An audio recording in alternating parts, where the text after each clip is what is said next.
This is Fred Beck from Fred Beck's Fighting. I'm joined only a few days after the Kingpin event on the weekend. I'm joined by Liam Chivers, the manager of Anita and Gibb. Liam, I appreciate you coming on. I can imagine now Thank you. you're wanting a little bit of rest. Yeah, but we're straight into last 2 weeks of Deji's camp now for Misfits 7. So from the frying pan into the fire, as they say. Yeah, and then what? Less than a month later, you got the Gibb fighting again. So Yeah, Dublin. cool. Yeah, it's busy. It's a great few months. Love to be busy.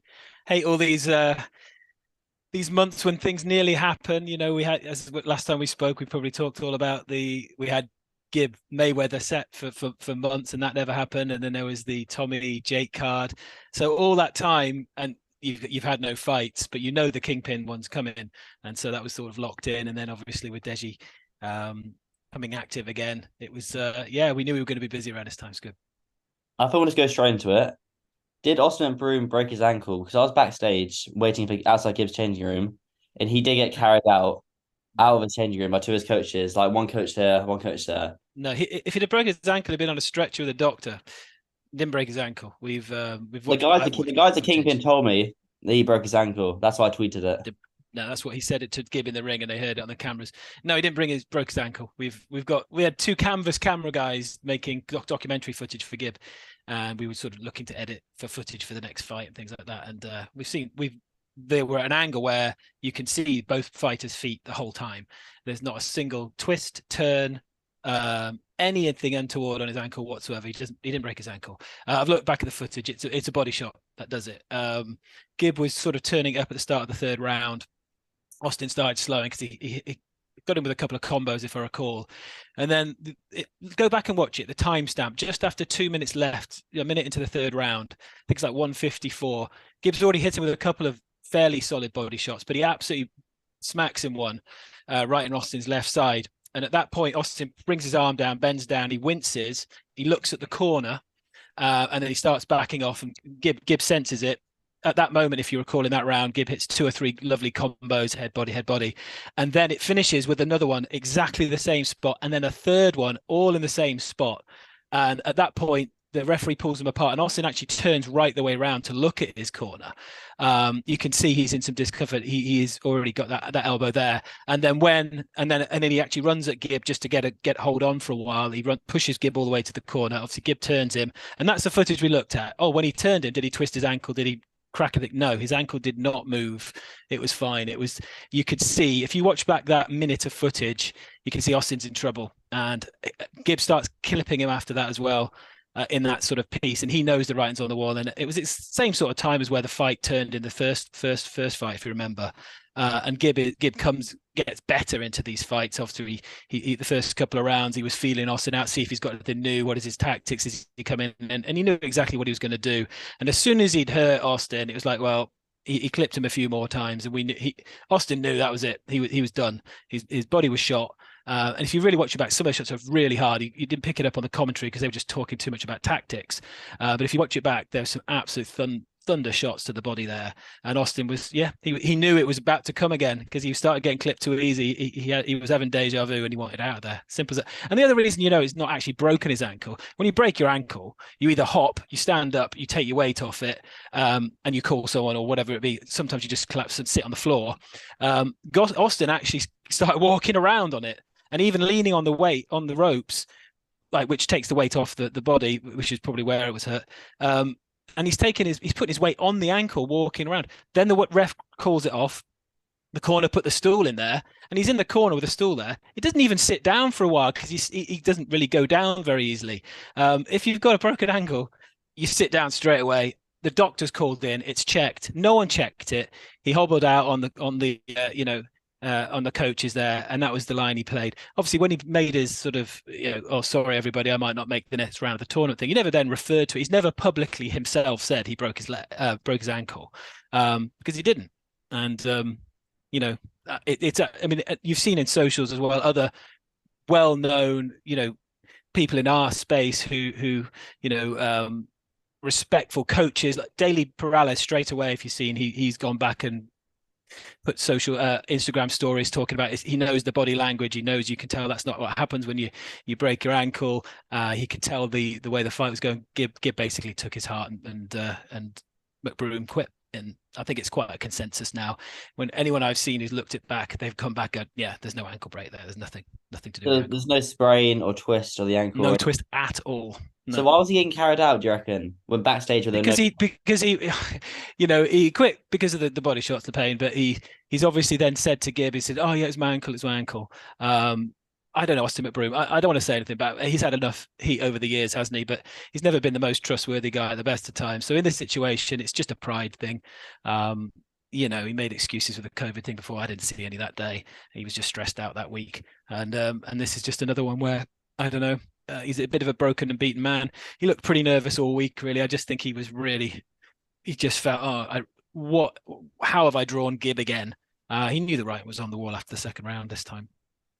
Maybe it's because for example, if I'd have seen him walking, I'd have taken a photo and then tweeted it. So maybe it was a risk that all the media waiting backstage and he's come out of his locker room and thought, okay. The excuse was in the corner. Like at the time, it was like in the corner. I thought body shot. I saw him wince, and I was watching him. I'm talking about backstage, backstage, or like an hour after the fight. I'm saying when he packed and went home. And then we were with him. I don't know. He'll have played the pretense out until he was in the van, won't he? That's not the point. That it isn't. It's categorically not a broken ankle. You can see it on the footage. It's not.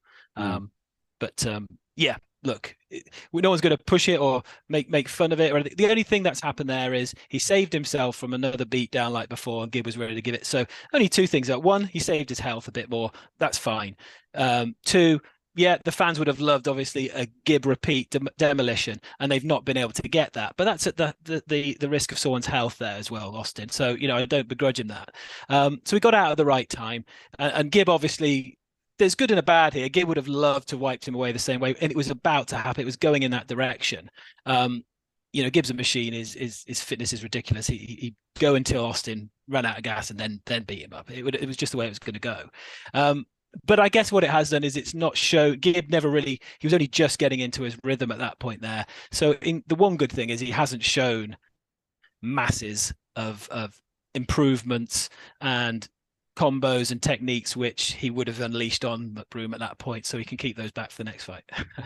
So do you reckon Austin will fight Tom Zanetti in Dublin in June? No, he'll I think he'll just keep up the pretense because of the the embarrassment. He's not going to come out and go, no, it wasn't my ankle, it was this. He's not going to say that now.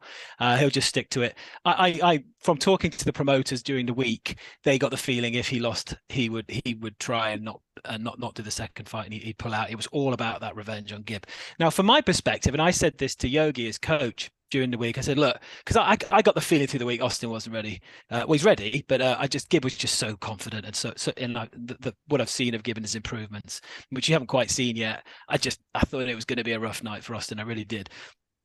But I said to his coach, it wasn't being disrespectful. I was saying, look, if worse things happen, if Austin loses this fight, don't forget this is he's got 3 opportunities here to resurrect himself or to show people what he's about. Even if he loses to Gibb, he's got 2 more chances to show he's up there with the best. And it's no bad thing getting beaten by a better man.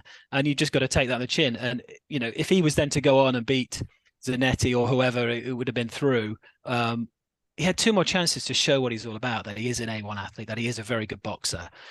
So for me, to him, it shouldn't have been all about Gibb, but in his mind, it was all about Gibb. So I know the fact he's lost and he can't win the tournament, I don't expect to see him back.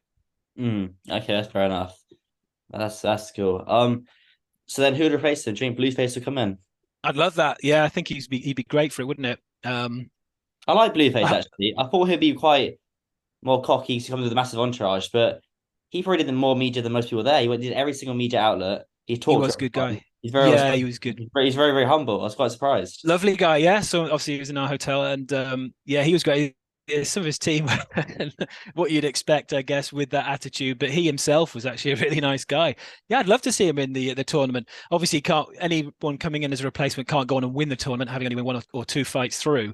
They can only fight the losers through now. But it'd be great for him to be in that. You mentioned Zanetti there. I really hope he can continue. Now, I knew he had this illness / injury with the nose last week, and he had a really short camp as well. I believe he started it literally. He wasn't training at all when they did the launch event. I think he had an illness or something back then as well. So I knew he was going to come in a bit undercooked for this. And then last week when he had this problem with the nose, I knew it because, Whisper was getting around a rumor and obviously saw him in the hotel. And I could tell he had a bit of a problem. But he's such a warrior that he went through with it. It was a shame we didn't see the perfect Zanetti. He needed to be fitter, obviously. He got to exactly the same point as he did versus Slim, and he gassed out at the same point. This time the difference was Jarvis has got one heck of a chin and took just as much punishment as Slim, but never looked like he was going to go down or anything like that. I think Zanetti was clearly winning on the in the fight, but he just he just emptied the tank again. So I don't think Jarvis showed masses. I think on the inside he shows he's just a bulldog and he's going to be tough to take out. But I don't think he showed anything too exciting. I thought it was a shame. I'd love Zanetti to come back in a little bit fitter next time. Hopefully he's got enough time to do that. Well, Jarvis and Gibbs next in Dublin. Will the main event be Jarvis versus Gibb or Winnerson Nunes versus King Kenny? Interesting one. I keep seeing all this on the internet. Oh yeah, look, everyone went home after Winners. No, they didn't. So Gibbs sold 3/4 of the event. They weren't there. People weren't there to see Jarvis and Kenny. They were there to see Gibb. But there was a really vocal, large Brazilian crowd, which you'd expect. I'd say maybe a quarter of that audience, you'd probably agree, was Brazilian, but they made the noise of the rest and more.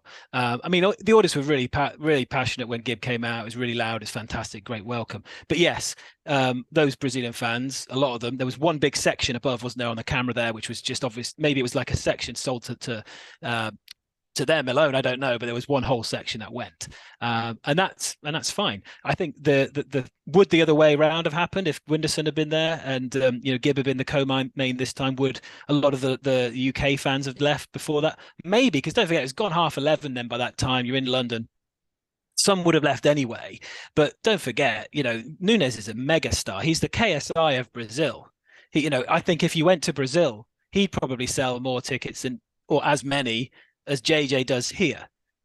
So he's obviously going to get a support over there. It's like JJ fighting in Brazil. There's still going to be KSI fans because he's so massive. So it's no slight on Gibb. People are going, oh yeah, can't sell the arena. He sold 3/4 of the arena. It wasn't that. Everyone else was there to see Gibb. It's just Nunes is this huge megastar globally. Well, not globally in Brazil, but in terms of globally, there are Brazilian populations over, and that's brilliant that they came along and made an incredible night of it. That when he was fighting, I actually in the dressing room, but even Julie Pocker from Brazil, when she was fighting, I was out in the arena at that time. Even then, the Brazilians were really into it. They really get behind their own. And I think that's brilliant. Now, your question is who will be the main event in Dublin? Look, we'll talk to Kingpin and we'll decide on who we make. I'm not going to say, oh no, it's Gibb. He's the main event. This is contract this and Gibb that. If we think that there's a good, strong Brazilian turnout there, and we don't want the seats to empty in the same way for the main event, then maybe Winderson should be the main event. If it was a neutral event somewhere in the world, and you said, well, who's the bigger star on YouTube? Yeah, it's Winderson. But I think in this case, it's Dublin. Gibb will still sell the majority of that arena. It's just whether the same thing could happen the other way around with the Dublin crowd. If Winderson was the main event, would everybody stay for that? I'm sure now people have bought into the tournament and they know the UK fans now know who Winderson is. They would hang around for that now. Whether the Brazilian fans would do for Gibb, now they know more about him. I don't know. It's hard. I think it'd be different at Dublin. I don't know. Do you know much about if there's much Brazilian support in Ireland? I don't know. I think the safer bet would still be to have Gibb as main event because there'll be still more people going to watch Gibb than watch Nunes. It's just the difference in the fan bases and how they operate, isn't it? The Brazilians were there just for Nunes, nobody else. Be interesting one. I think Gibb won't care whether he's main event or co-main. He's not got an ego like that. I think, but honestly, I think we need to have a consideration of it. But it doesn't necessarily mean it's the right decision to make Nunes the main event because he won't necessarily have the same amount of Brazilian support. And maybe they will stay now because they're fans of the tournament as well as him. Do you think there'll be a wild card fight added, which isn't involved in the tournament for the next? I haven't heard of a talk of that one. The wild cards were either going to be on the final, or when we didn't make. We're talking about Deji. But we went with the Swarms route, the Misfits route for Deji. They then thought, well, let's Ed Matthews was in trade, had started camp and was calling out Deji to fight at that one. But as soon as we signed Swarms, they thought, well, let's bring that one forward. I don't know how quickly and how easily it was with Blueface, but the fact that they've done one on this first event, I think they'll do one on the final if they can. I think that makes sense. They may not feel like they need to. They may feel like the tournament and the finalists and the matchups for that event stand strong alone. But I think it was good to kick off the tournament with that element, and I think the fight was great actually. I think Ed was a bit unfortunate. I thought he actually, he looked dangerous at times, but just that sheer frame and reach of Blueface just got him in trouble, didn't it? But yeah, I'd love for Blueface to join the tournament. And then it's just, is there a fight which is big enough and interesting enough to put on that third event? They may be in the office from tomorrow, back at it, looking to think that the wild card thing was great, and then they may want to do one. But I don't know about it yet. We'll find For the Dublin. It was cool. It's nice to have like an extra fight on the card.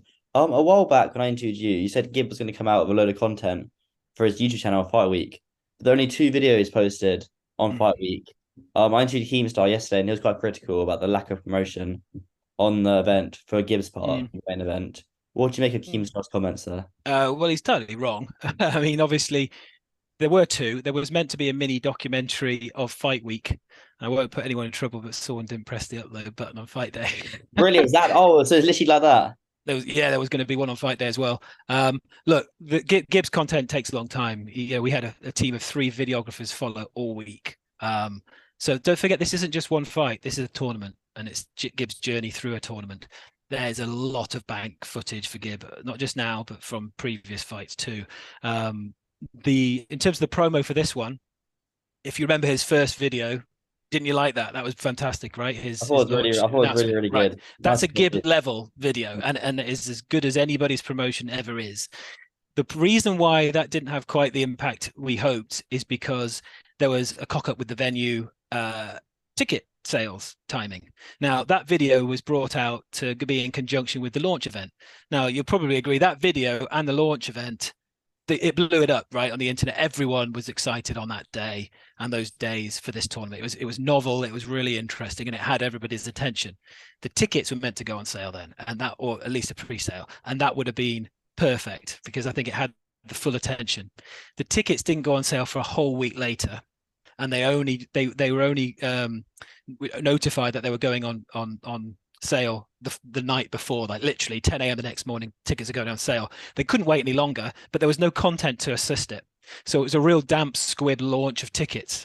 So they were behind the 8 ball then. By that stage, I think on the back of Gibbs' announcement video and that brilliant Kingpin launch event, that would have sold a shit ton straight off. But they lost that entire momentum because by the next week, everyone's talking about other things, other fights, other things on the internet, watching different videos, right? So you've got to capitalize in those first few days, and they didn't. So they were always on the back foot. So that's why. And then obviously he did the countdown video, which I thought again was a great trailer. Can't just look at Gibb here. By that stage, the venue was pretty much where they want it to be ticket wise, and then you can't just make massive Gibb-esque extravaganzas every week. It takes a week to make it, and you're in fight camp and fight week. But lots of content's been had, and you'll see some more in the future.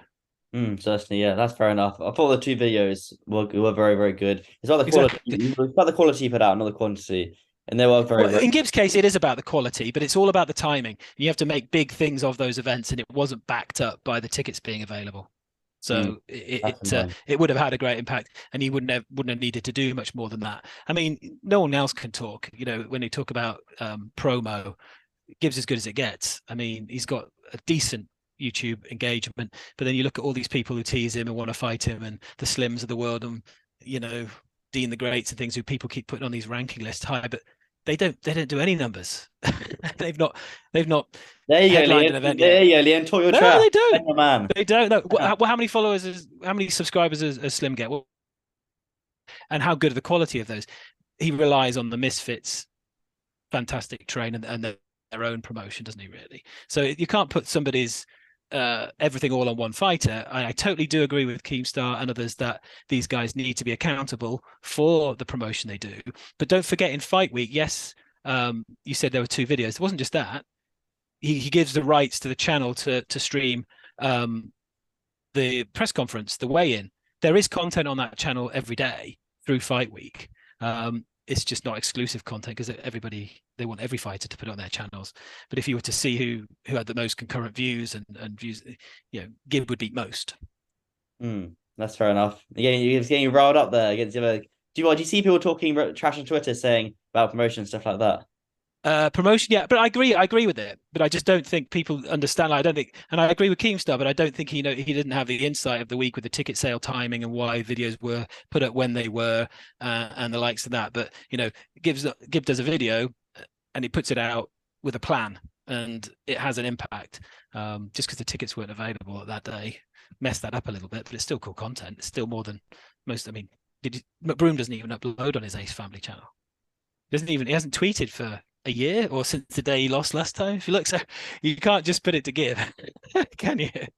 I didn't actually know about that Mcbroom's Twitter. Probably because I haven't tweeted. Because you haven't seen him tweet. Because he didn't tweet. Yeah. So yeah, it's all very well just putting the figure of Gib because he's the name out there and headline and all that. But but how he pulls it. I think he pulls his weight. Huh? How come? Obviously, I'm quite in the space. I know everything that's going on, and so you. How come we don't hear literally anything about the Creator Clash whatsoever?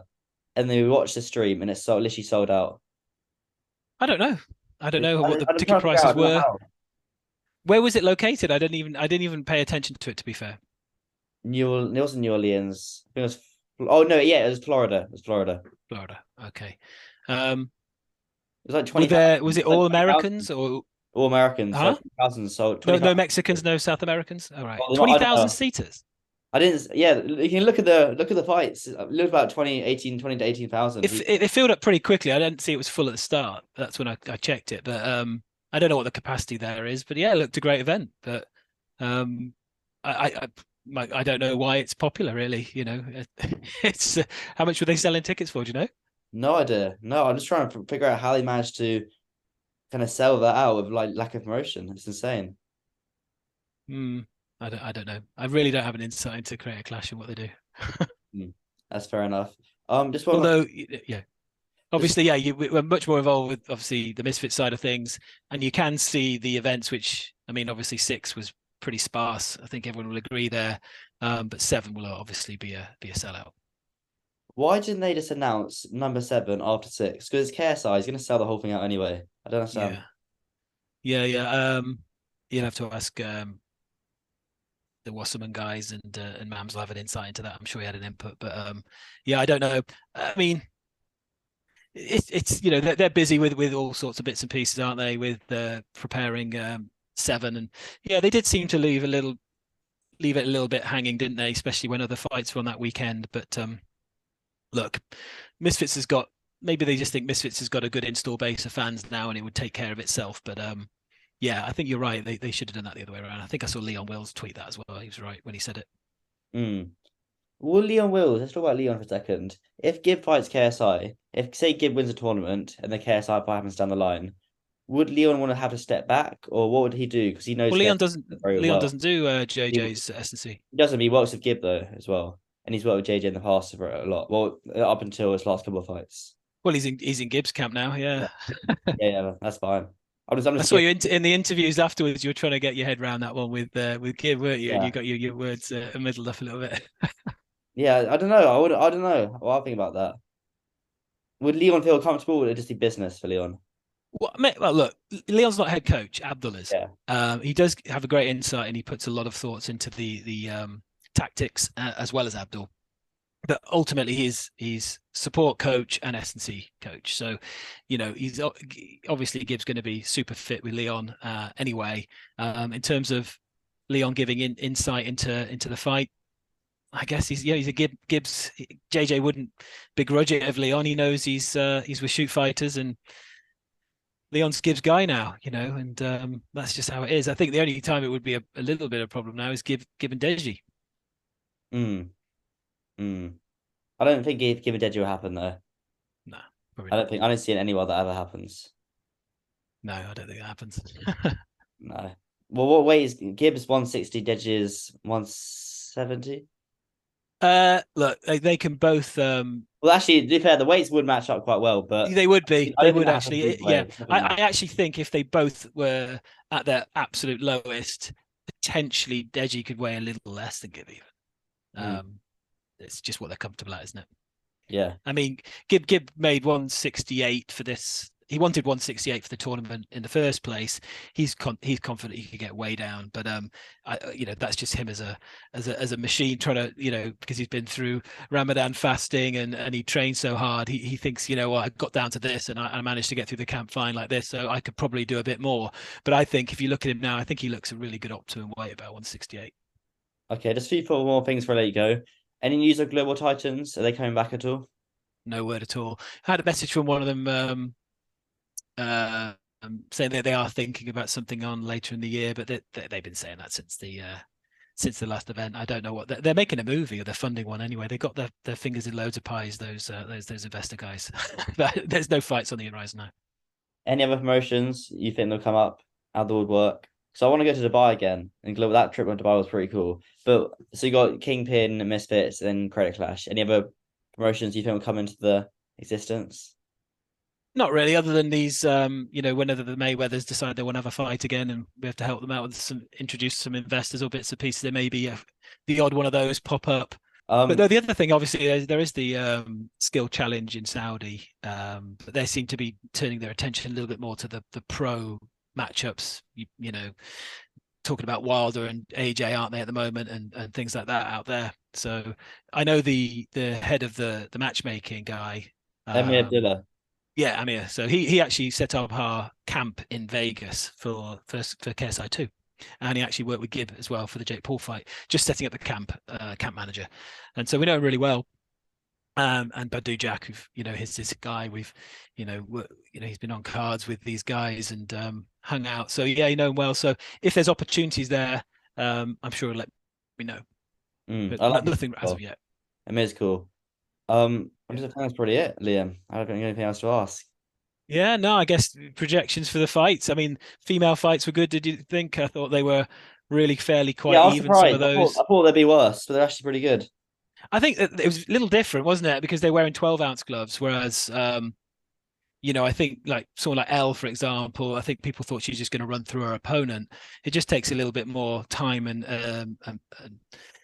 not dedication, a bit more focus during the fight with those slightly thicker gloves to not just that you're going to blow someone away in a round. And I think she herself will have learned a lot from that. She took a lot of shots herself. I think that's a heck of a semi-final against the Brazilian Julie. That fight will be insane.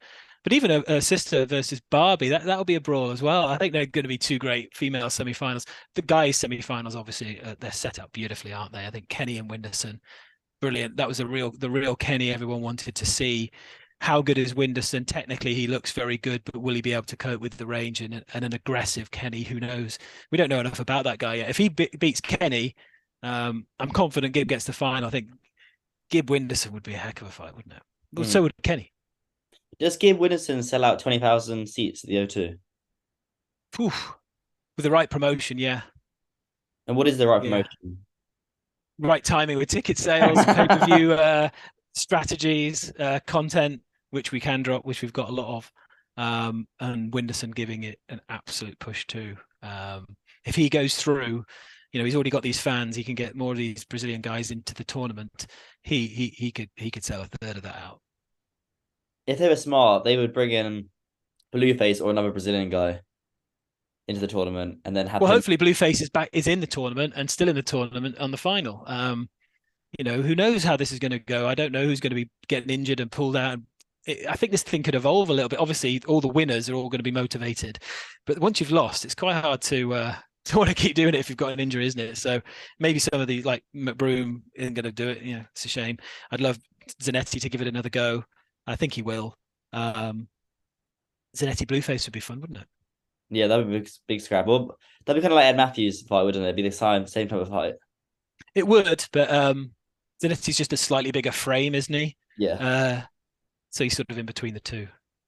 I'd Mm. like to see Ed Matthews fight again. I thought he looked pretty strong. He was just going for the one shot bangs, but I think there's something to work with there if he puts some work in. I think Ed's a bit of an awkward weight as well. He's the lower end of the 160s.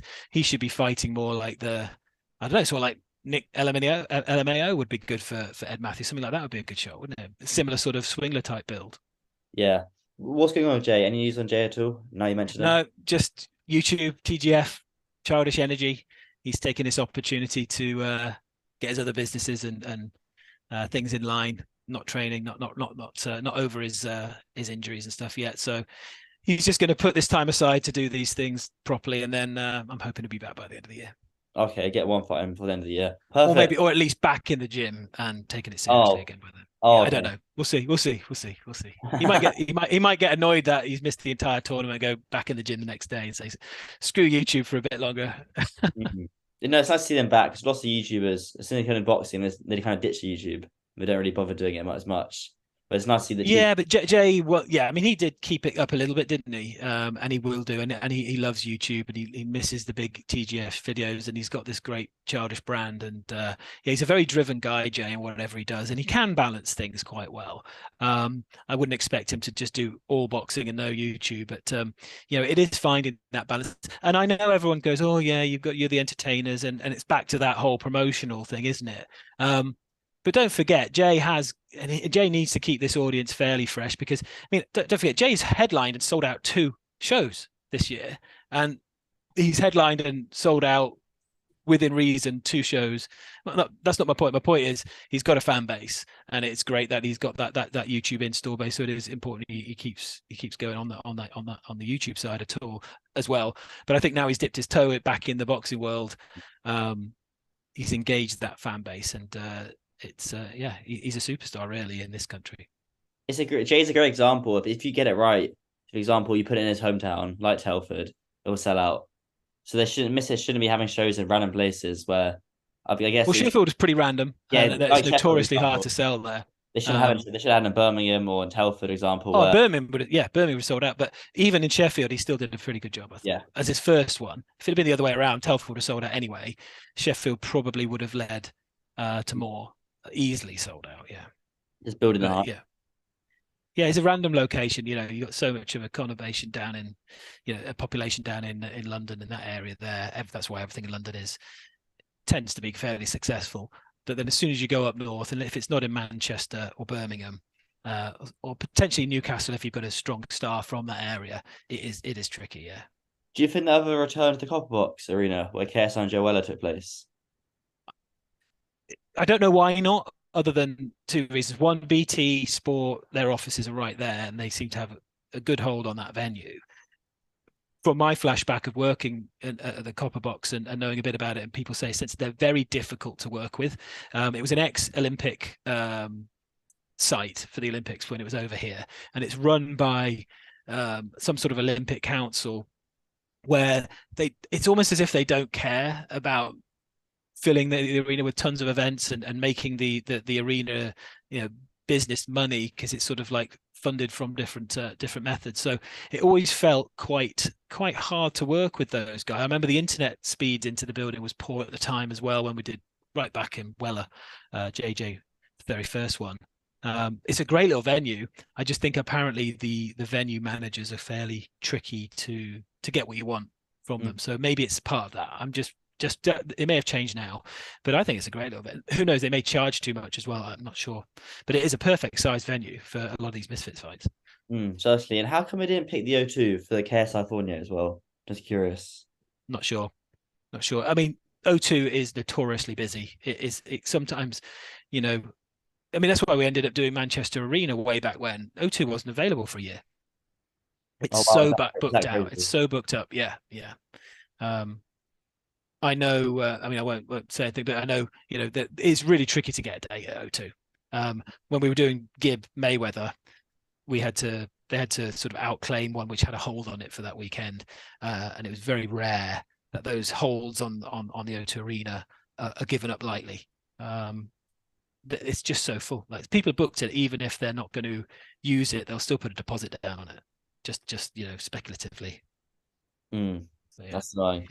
That's another problem that not many people, I guess, realize. Manchester Arena, they should return to. That's a good arena. I was there the other day. I saw what's it called, Liam Smith, Eubank. That's the last time I was there. Is there a Was that reason? Manchester? Yeah, it's in the reason they haven't gone back to that arena. No, again, I think it's the number two, isn't it? You know, in terms, it's the number. Is the capacity slightly less than O2? It's either the biggest or the second biggest, along with the O2 in the country. So yeah, if you've got the demand for an event of that size, yeah, it makes sense to go up there. And it is Manchester, so there is still a good fan base up there. But when you really definitely want to engage a fan base from people who are based in London with a much bigger population, it's just a little bit safer to do it down the O2. That's fair enough. But I do appreciate you coming on, Liam. The Zoom, I need to get upgrade the Zoom and just pay for it so you can get longer than 40 minutes. It's about to switch off. So it's less than a You minute. do. Otherwise, you could just talk with everyone for over an hour, and then you don't. No one's going to click on an hour Fred video, are they? Oh, don't say that. No, uh, it's true. No, it's very true. But Liam, I do appreciate you coming on. I'll make sure to see you very, very no soon. worries, my man. Take it easy. Cheers, Fred.